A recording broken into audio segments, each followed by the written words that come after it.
Well, we had game one of a doubleheader in the Bronx against the Yankees, and let's just say Angels fans spent most of the game looking forward to game two. The offense shows little to no life. Davis Daniel with a not-so-great start, and even with a two-run seventh inning, it really never felt like the Angels were in this game. We will talk about the loss and look forward to game two, which is starting up right about now on today's edition of a doubleheader edition of the Locked On Angels Postcast right now. You are Locked On Angels Postcast, part of Locked On Sports Los Angeles, on the Locked On Podcast Network. Your team every day. Hello, Halo Nation. Hello, Halo hopefuls, and hello, Postcast people, and welcome to the latest edition of the Locked On Angels Postcast, coming at you live on the Locked On Sports Los Angeles YouTube channel and after the fact, wherever you get the Locked On Angels podcast feed, in a unique day in the postcast era, the first doubleheader in the postcast era, and let's just say game one did not go to plan. The Angels offense does basically nothing, limited to just 5 hits. Luis Gil was phenomenal. The Angels offense was lifeless, and despite a two-run seventh inning, a two-run home run from Zach Neto, there was really no life offensively other than that, and it never felt like the Angels were in this game. They fell behind early, and often it was 5-0 for basically the entire game. And that's why even when Neto hit that 2-run home run, it never really felt like the Angels were going to make this one interesting. Game two of the doubleheader starting up right about now. I don't know if it started already, to be honest. Kind of a unique setup here and a good opportunity for me to say, and me being Gavin Carlson, if you don't know who I am, I spent 4 years as a credentialed journalist in the LA area. Now I'm, of course, a part of the Locked On Podcast Network, and I just got to say, I hope you guys appreciate me being here, because not only will I be here right now after game one, I will be here after game two.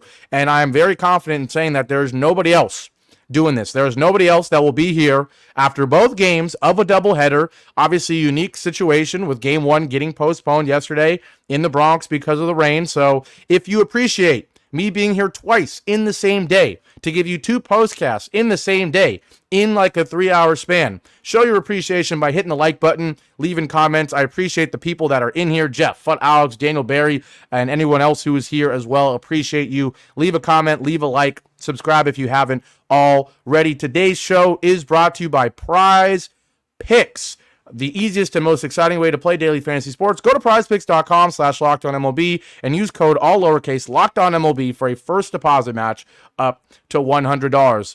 The story in this one is the offense for the Angels being pretty lifeless. Now, Davis Daniel was certainly not great on the mound for the Angels. He will pick up the loss. He did give up 5 runs in 3 1/3 inning, but that is not the story. Okay? We know that this rotation is being put together with tape and some glue, and certainly not nails, and certainly not drilled in and not secure. This rotation is very haphazard right now. Arts and crafts being done by Ron Washington. And we're not expecting much from Davis Daniel against this Yankees lineup. But what I was expecting, or at least hoping for, let's be honest, probably not expecting, but hoping for, was a little bit more life from this offense. And don't get me wrong, Luis Gil has been great basically the whole year. He has kind of cooled off just a little bit from his superhuman start to the year, but still, after this game, he's now 12-5 with a 3.06 ERA. And let's not forget, it's not the first time Luis Gil has played against the Angels. He started against the Angels back on May 29th. And sure, did the Angels technically do a little bit better against him today? Yes and no. On May 29th, in Anaheim, Luis Gil pitched 8 innings and gave up just 2 hits, 1 earned run on a home run. He had 2 walks, but he struck out 9. He gave up 2 hits. So did the Angels do a little bit better against him? Not really. They had 2 hits again. Sure, there was 5 walks this time from Luis Gil, a little bit more wild from him. He only had 6 strikeouts. He only pitched 5 innings instead of 8. But at the end of the day, the Angels didn't even score a single run against him, and the Yankees clearly felt like, all right, he's a little wild today. He's walking some guys, and we're also already up 5-0 through 5 innings. Let's bring the bullpen in maybe a little bit earlier than we would like, certainly earlier than we did the last time Luis Gil started against the Angels, but who really cares? We feel pretty confident, up 5-0, and with how lifeless this Angels lineup looks, that we're going to get out of here with the win, save some of our arms, or I guess not save, use some of the bullpen, even though there's a game later in the day, starting right now. But at the end of the day, I was hoping for a little bit more. And I am certainly not expecting the Angels to score 8 runs against Luis Gil. He's 12-5. He's been one of the most consistent pitchers in the American League. But you would have liked to at least see some improvement from the last start, right? The goals for this season are young guys, improve, show some promise for the future. Veterans, stay healthy, actually play. We'll get to Rengifo being ruled out because I haven't got to talk about that yet. But once again, I'm not expecting this team to score 8 runs. I'm just hoping for a little bit of improvement. And we did not see that. At the end of the day, this team, once again, limited to 2 hits against Luis Gil. This time, it's no runs, despite more walks, despite less strikeouts. No runs. And so, it's disappointing, to say the least. It's disappointing. Thank goodness Zach Neto is red hot right now. 1 for 4, but a 2 RBI game because he has the 2-run shot in the 7th inning. And thank goodness, because other than that, pretty depressing performance from the young core. Nolan Schanuel 0 for 4. He did have a walk, but 0 for 4. Logan O'Hoppe 0 for 5 with 5 strikeouts. Mickey Moniak 0 for 4 with 2 strikeouts. And Joe Adell 1 for 3 with a walk, but a strikeout as well. So the young guys, the ones I care about the most, other than Zach Neto, were pretty darn awful today. Pretty darn awful. Ironically, the guys that come through, the guys I don't really care about. Anthony Rendon goes 2 for 3. You know I don't care about him. Most Angels fans don't. Willie Calhoun goes 1 for 2 and has 2 walks. Good for him. Certainly glad to see him doing well. But we know he's not the future of this team, right? So those are the guys that come through today, other than Zach Neto. And it's crazy that coming through is 1 for 2 with 2 walks. It shows how bad of a game it was for the Angels. But at the end of the day, kind of the worst case scenario where not only do you lose, not only is it not exciting, not only do you not see anything from a young starting pitcher in Davis Daniel, but other than Zach Neto, none of the young guys showed up to play today either. And so really about as bad as it could go. Really not what you want to see. And certainly I'm not alone in saying already looking forward to game 2, hoping it could be a little bit different, hoping that maybe it's just that Luis Gil is really good and still has the Angels lineup's number. And the young guys are going to need more than 1 or 2 starts against this guy to adjust and get better. But at the end of the day, in baseball, hitting is hard. But it's supposed to be a little bit easier every time you face the same pitcher. And of course, the same could be said about a pitcher. If you gain more knowledge on the opposing hitter, you're supposed to be able to approach that hitter better, know what their weaknesses are and whatnot. But at the end of I still think that it is supposed to get easier for a hitter. The more experience, the more matchups against that pitcher. It's the same reason as, of course, there's a bunch of noise outside my window. I apologize if it's seeping into the microphone, but it's supposed to get easier for a hitter. The same way the hardest part of being a starting pitcher is not the first inning, unless you're Griffin Canning, but for most starting pitchers, the hardest part of being a starting pitcher is not the first inning. It's not the first time you see the lineup. It's the second time, and it's the third time if you get there, seeing the same guys while you have the same stuff, while they're able to adjust. And of course, you can theoretically adjust, but a hitter does not, change super quickly in terms of what they're good at or bad at. It's kind of like the pitcher goes into an at-bat knowing this guy's good at hitting this, he's not so great at hitting this, but also just the pitcher's hot or they're cold. Or, a hitter is just hot or cold. Baseball is very much a streaky thing in terms of a hitter. So it's supposed to be harder for a pitcher to continue to maintain success against a hitter as they gain more experience against you. And I know it's just the second start for Luis Gil against this lineup, but I would have liked to see a little bit more. I would have liked to see this lineup go, okay, we've seen this guy before. We know what he's good at. We know he throws really hard. We know he's got good stuff, but we know he's young and inexperienced, kind of like our lineup, and hopefully we can force him into some difficult situations and see if he has the resilience. And we didn't do that at all. Only 2 hits against Luis Gil. Only 3 hits going into the 7th inning. And you really didn't make life difficult for anybody other than the 7th inning.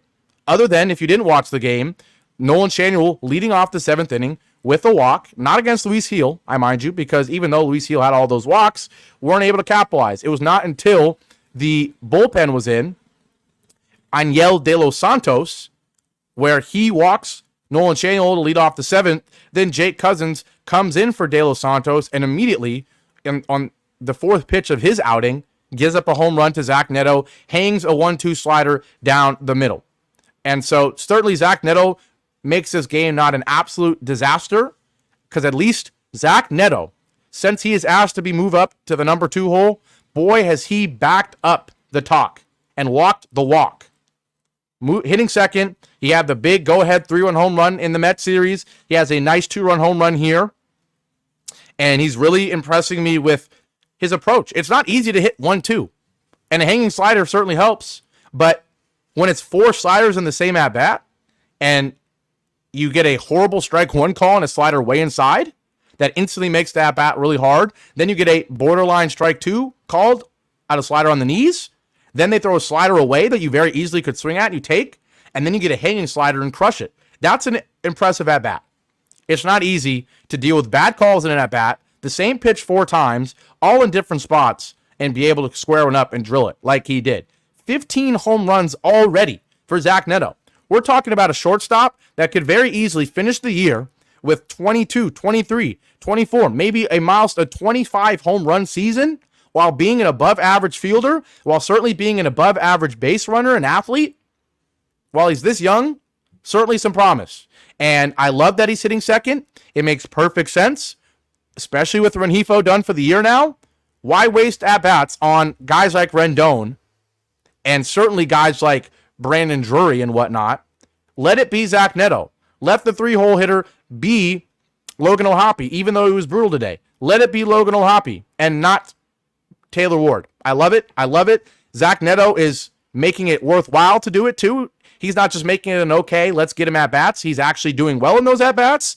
And hopefully Logan O'Hoppe can go back to doing the same, because I do not want Ron Washington to get fooled and suddenly take him out of the 3-hole. Okay. I like the lineup. I like that the goal right now, the primary goal is seeing Schanuel, Neto, and O'Hoppe do well. So I absolutely love seeing them 1, 2, 3. Get him as many at bats as possible. Okay. Get him as many at-bats as possible. And Moniak and Adele, they're in the different tier, clearly, and Ron Washington is treating them like that, and that's what he should do. But Schanuel, Neto, O'Hoppe needs to be the 1, 2, 3, even if they're struggling. And hopefully, the more at-bats they get, the less they'll struggle, the more they'll look like Zach Neto as of late. Zach Neto suddenly has a 766 OPS. He's hitting 256. He could easily break into that 800 OPS mold, which now nobody in the lineup has. No Pilar, no O'Hoppe. So hopefully Neto can do that. Hopefully O'Hoppe can still do that. And Schanuel can still very easily get to a 750 OPS with the 1, 2, 3, with the amount of at-bats they're going to get. So we're going to take our first break here. At the end of the day, it's a very underwhelming performance and a really disastrous performance in terms of looking towards the future, other than Zach Neto. When we come back, we'll talk about Davis Daniel, because even in a poor offensive start, I would love to have seen Davis Daniel have an average outing. He did not. He had a rough outing against a good lineup. You kind of expected him to, unfortunately, and he did. We'll talk about that and more. We'll look forward to Game 2 as well after our first and second break here on the Locked On Angels Postcast. Now, once again, today's show on this Wednesday afternoon is brought to you by Prize Picks. If you somehow don't know by now, Prize Picks is America's #1 daily fantasy sports app with over 5 million active members. It's the easiest and most exciting way to play daily fantasy sports, because unlike other apps, on Prize Picks, it's just you against the numbers. All you do is pick more or less on 2 to 6 player stat projections and watch the winnings roll in. Get in on the daily action with your friends, including myself, and become part of the Prize Picks community today. Why? Because right now you can win up to 100 times your money on Prize Picks with as little as 4 correct picks. That's right, you can turn $10 into $1,000. And the best part is there's promotions to help you do it. On Tuesdays, they lower certain stat projections, especially while watching Team USA rack up the gold medals this summer. And on Fridays, if your first lineup doesn't hit, you get your money back. So please download the Prize Picks app today and use code LOCKEDONMLB for a first deposit match up to $100. That's code LOCKEDONMLB on the Prize Picks app for a deposit match up to $100. Prize Picks, pick more, pick less. It's what? It's that easy.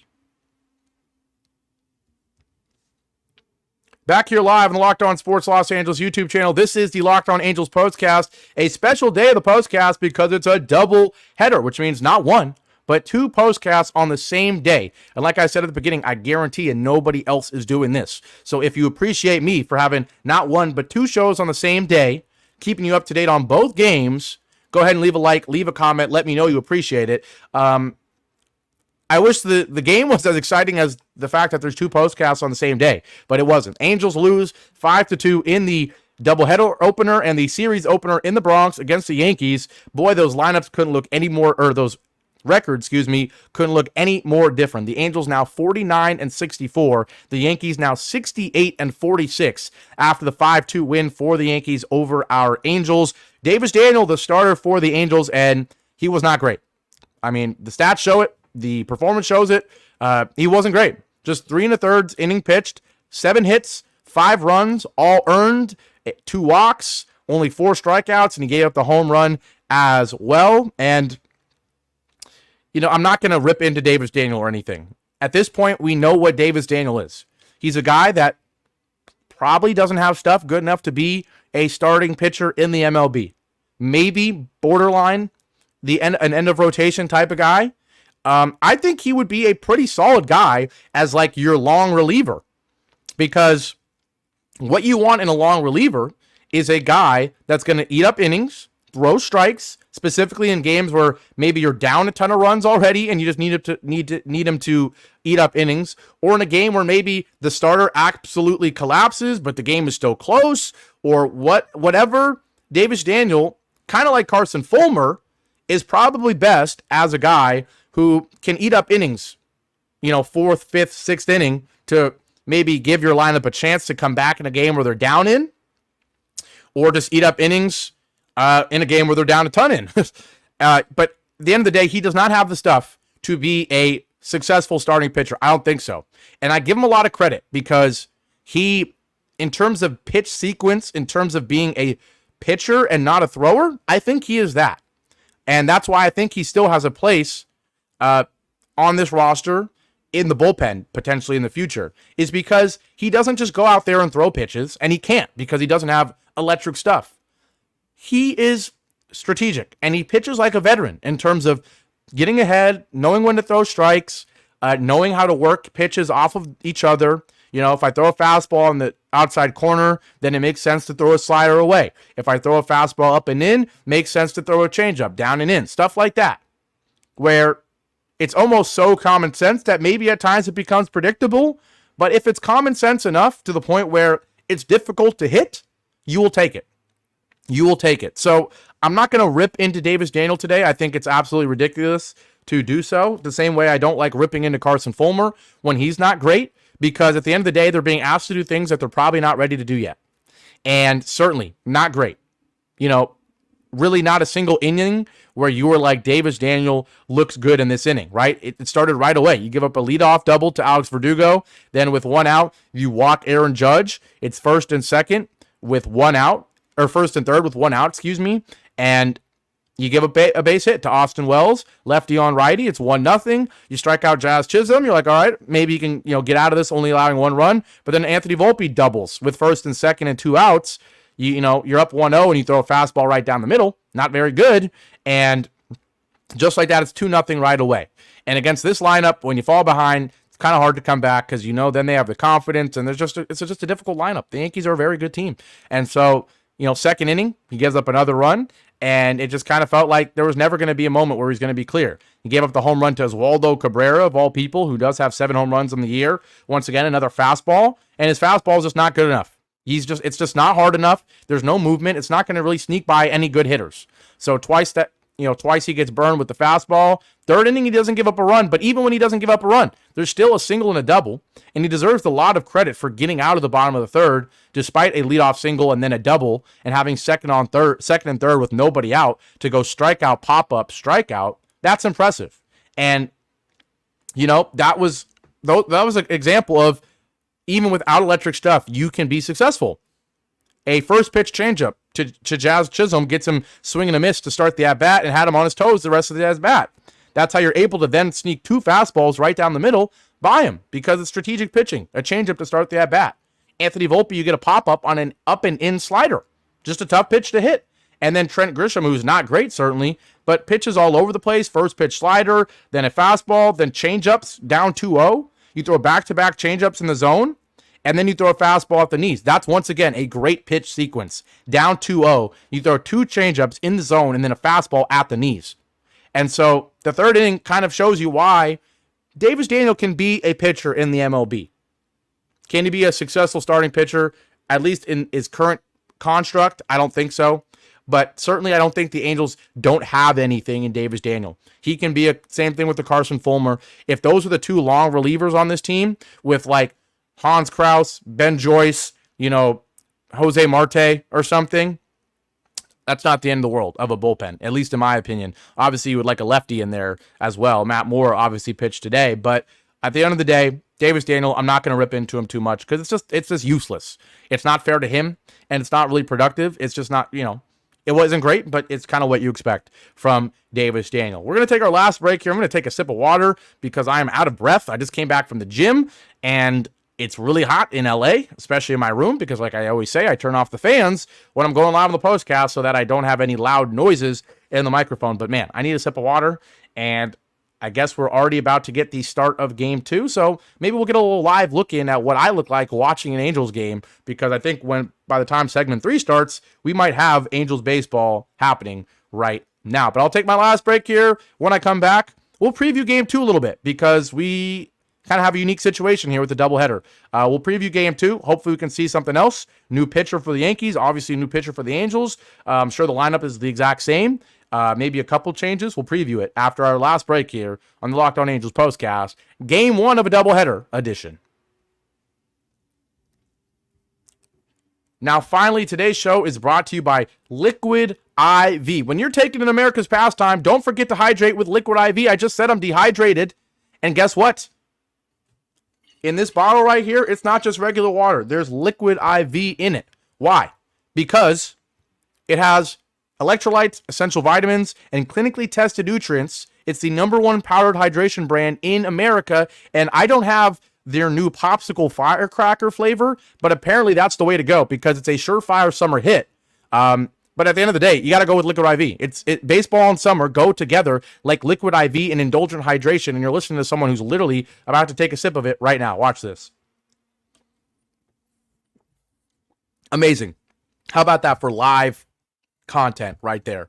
Oh man, I feel refreshed already. All you gotta do is tear, pour, and live more. 1 stick plus 16 ounces of water hydrates better than water alone. It's powered by LAV Hydroscience, an optimized ratio of electrolytes, essential vitamins, and clinically tested nutrients that turn ordinary water into extraordinary hydration. 3 times the electrolytes of the leading sports drink, 8 essential vitamins and nutrients, and it's always non-GMO, vegan, gluten-free, dairy-free, and soy-free, so it works for literally everybody. So, no more thirsty summers when you indulge in hydration with Liquid IV. Get 20% off your first order of Liquid IV when you go to liquidiv.com and use code MLB at checkout. That's 20% off your first order when you shop Better Hydration today using promo code MLB at liquidiv.com.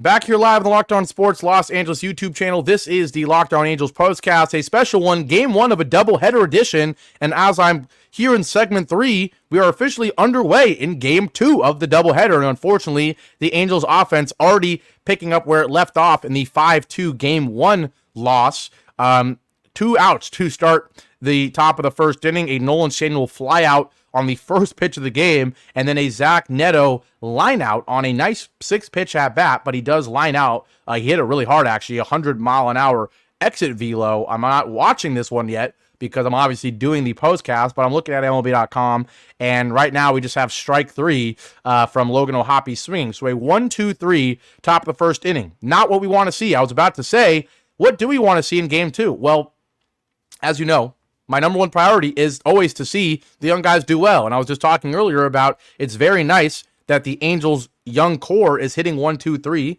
They're doing so again. As you see me just sweating bullets right now. It is hot in here. But I love that the Schanuel, Neto, O'Hoppe 1-2-3 stays. And the number one goal, obviously, is to win. But number two is to see a little bit more from that 1-2-3, other than Zach Neto. Obviously, the big home run. But other than that home run, he wasn't great. I would love to see more from any of those three. A new pitcher for the Yankees, a guy who has not been good in Will Warren. He's only pitched one. He only has one start this year, actually. He pitched 5 1/3 inning. He had 6 strikeouts, but he also gave up 4 hits and 4 earned runs. He had 2 walks on July 30th against the Phillies. Like I said, 5 1/3 innings pitched. He gave up 4 runs. So he has a 6.75 ERA. He is not great, and there's absolutely no reason why the Angels should get shut down by him like they did against Luis Gil, okay? You can get a little bit of a pass, Angels lineup, because Luis Gil is really good. He's already shut you down once. He's 12-5. He's really darn good. But less excuses in game 2. I will come in here a lot less, friendly. I'm certainly not happy, clearly, but a lot less friendly and a little more amped up if I see a similar performance of just 5 hits of nothing other than a 2-run home run against this guy. This guy's not Luis Gil, okay? So priority number 1 is win. Priority number 2 is that 1-2-3 of Schanuel, Neto, and Ohapi. Please be better, and clearly not a great start. But overall, I need more from the offense. I really, really do. Now, on the mound for the Angels right now, and he's about to kick off his start, is Carson Fulmer, very similar to Davis Daniel, like I was saying. A guy who is certainly not a world beater on the mound, not crazy electric stuff or anything like that. But Carson Fulmer has done a good job recently. The RA is slowly creeping down. It's at 3.69. He's been able to certainly eat up innings. He's a kind of makeshift starter that's not just like Davis Daniel. I think has a potential future as a long reliever. We know he's kind of already done that role. Carson Fulmer, if you can give me a little bit better than Davis Daniel, maybe instead of 5 runs in 3 innings, it's like 4 runs in 5 innings, 4 runs in 6 innings, 3 runs in 5, something like that, I will not complain at all because this Yankees lineup is great. Yankee Stadium is so hitter-friendly. We know that. I would like to see a high-scoring game. I would much rather see a 10-8 Angels loss than a 3-2 Angels loss, okay? So Carson Fulmer, of course, we're rooting for him. I hope he continues to slowly lower that ERA, become more and more, successful this year. But I want to see some scoring, okay? Hopefully we see some. That's the goal. Please, let's see it. So we're going to wrap this one up a little bit early because I do want to start watching Game 2. Obviously, a unique circumstance today with the double header. Shout out to everybody in here once again. And hopefully Jeff is wrong where he says, do I feel like we will get swept in this double header? I mean, pretty reasonable to say that for multiple reasons. The Yankees, one of the best teams in baseball. The Angels, one of the worst teams in baseball. And also pretty lifeless in Game 1. So why should we expect anything else in Game 2? But hopefully we get a little bit more in Game 2. So with all that being said, I'll wrap this one up. Go watch Game 2 and then come right back here after Game 2 for another postcast. 2 in the same day. Hopefully you like me because whether you like me or not, you're seeing me twice today. All right, I'm going to sign off. Go watch this game. Already 1 out in the bottom of the first. Shout out Carson Fulmer. And already 0-2 against Juan Soto. 5 pitches, 5 strikes. That's the type of start you want to see from Carson Fulmer. These guys throw strikes. Hopefully we can see some success from him. But all right, I'm going to go ahead, watch Game 2. We'll be back here in about 2.5 hours, 3 hours for postcast number 2. Go Angels. Let's please win this one and make it a pretty okay day. I think it's a successful day if you win 1 of 2 against the New York Yankees, okay? Let's make it a successful day. I'm Gavin Carlson. 2 outs in the bottom of the first already. Let's make it 3. Let's get some runs. Go Angels.